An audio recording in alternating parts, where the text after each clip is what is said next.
রংপুর জেলার সদর উপজেলার সদ্যপুষ্করণী এলাকার ১৮ বছর বয়সী মনিরা খাতুন আজ জীবন মৃত্যুর সন্ধিক্ষণে।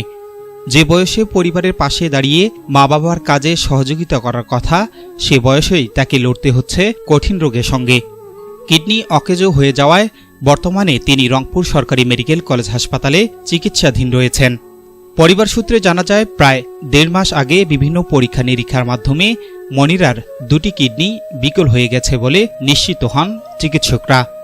এরপর তাকে দ্রুত রংপুর সরকারি মেডিকেল কলেজ হাসপাতালে ভর্তি করা হয়। তবে দীর্ঘমেয়াদী চিকিৎসা ও প্রয়োজনীয় ব্যয় বহন করতে গিয়ে পরিবারটি এখন চরম আর্থিক সংকটে পড়েছে।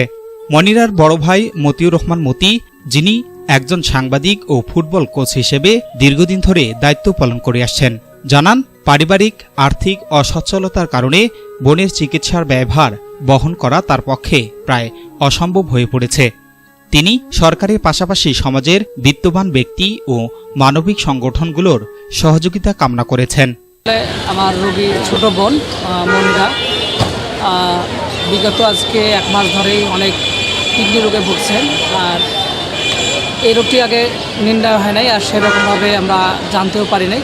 ১ মাস হয় বিগত আমরা জানতে পেরেছি, কিন্তু বর্তমান এমন পর্যায়ে এসেছে 2টি কিডনি বিকল, আর এমন পর্যায়ে এসেছে যে তার চিকিৎসার অনেক টাকার প্রয়োজন। এবং আপনারা জানেন যে কিডনি বিকল হয়ে গেলে কিংবা ড্যামেজ বলা হয়, এই কিডনি ট্রান্সফার করলেই ভালো হতে পারে, এমনকি একটা আশ্বাস দিয়েছে ডাক্তার।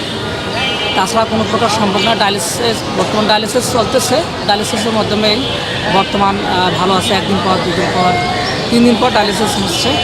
তবে ডায়ালিসিসে অনেক ব্যয়বহুল, তার পাশাপাশি রিপোর্ট করতে হয় প্রতিদিনই। আসলে ওইভাবে ব্যয়বহুল একটা কিডনি রোগী, যাদের কিডনি রোগী আছে শুধু তেনারাই বলতে অনেক ব্যয়বহুলের হিসাব দিয়েছে, প্রায় 13 থেকে 14 লাখ টাকা হবে। যদি তেমন একটা আর্থিক অবস্থা নেই যে আসলে বোন হয়ে ভাইয়ের কাছে বলছে, ভাই আমাকে বাঁচাও। অনেকে আমাকে চিনেন ফুটবল কোচ হিসাবে এবং পাশাপাশি সাংবাদিক হিসাবে, কিন্তু বর্তমানে আমি অসহায়। ঘন্টায় ঘন্টায় তার রিপোর্ট করতে হয়।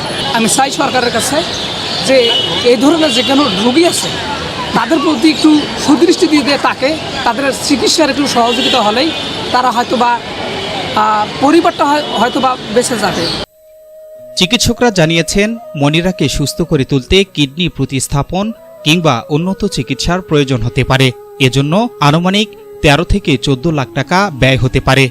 এছাড়াও উপযুক্ত কোনো ব্যক্তি কিডনি দান করলে তার জীবন রক্ষা পাওয়ার সম্ভাবনা রয়েছে। পরিবারের সদস্যরা আশঙ্কা প্রকাশ করে বলেন, দ্রুত আর্থিক সহায়তা না পেলে মনিরার চিকিৎসা চালিয়ে যাওয়া কঠিন হয়ে পড়বে। তাই মানবিক কারণে সমাজের হৃদয়বান ব্যক্তি, সরকারি বেসরকারি প্রতিষ্ঠান ও দানশীলদের এগিয়ে আসার আহ্বান জানিয়েছেন তারা।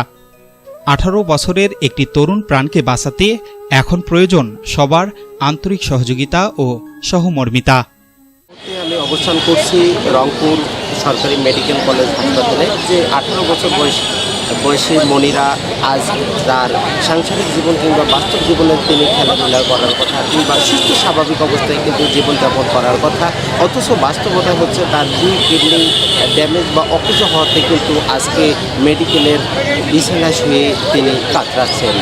একদিক যেমন তার অসুস্থতার বাস্তবতা, আরেকদিকে কিন্তু সবচেয়ে বড় কথা হচ্ছে তার আর্থিক অসচ্ছলতার কারণে দেখে দেখে চোখের সামনেই যেন নিঃশেষ হয়ে যাচ্ছে একটি তাজা জীবন।